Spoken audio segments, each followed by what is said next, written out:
माझं नाव तुषार मुरलीधर बागेवार. मी अमरावतीवरून आलो आहे. 2016ला परिवार आईनी बाबांनी इथे त्र्यंबकेश्वरला नारायण नागबळी आणि काल सर्पाचा हा विधी पूर्ण केलेला.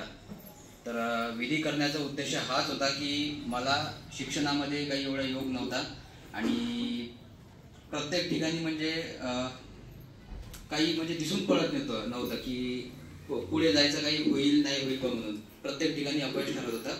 त्यामुळे मग ही विधी केली. तर त्र्यंबकेश्वरला असतानाच तिसऱ्या दिवशी जशी ही नारायण नागबळी आणि कालसर्पाची ही पूजा संपन्न झाली, तिसऱ्या दिवशी मला प्रॉपर माझं म्हणजे लोकल पोलीस स्टेशन मधनं फोन आलाय की तुमचं पासपोर्टचं व्हेरिफिकेशन उद्याला आहे, तर तुम्हाला एनी हाऊ त्या व्हेरिफिकेशनला पोहोचायचं आहे.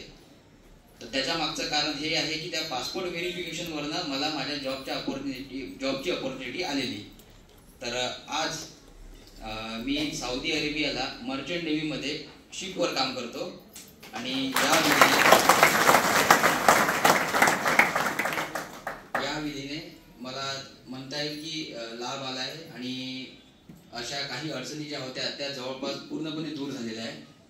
2016ला आम्ही आलेलो, संकल्प घेतलेला, संकल्प पूर्ण व्हायला जरा उशीर झाला. जसं गुरुजी म्हणतात की तुमचे दोष आहेत ज्याच्यामुळे तुम्ही प्रयत्न करता पण ते होऊ शकत नाही आणि जेव्हा योग येईल तेव्हाच तो योग येईल आणि तो योग आम्ही आज आणलेला आहे आणि हे सगळी पूजा संपन्न करतोय आणि पुढे पण आमच्यासोबत माझ्या संपूर्ण परिवारासोबत तुमच्या सगळ्यांसोबत सगळ्या गोष्टी चांगल्याने व्हावं हीच विनंती, हीच आशा, हीच प्रार्थना.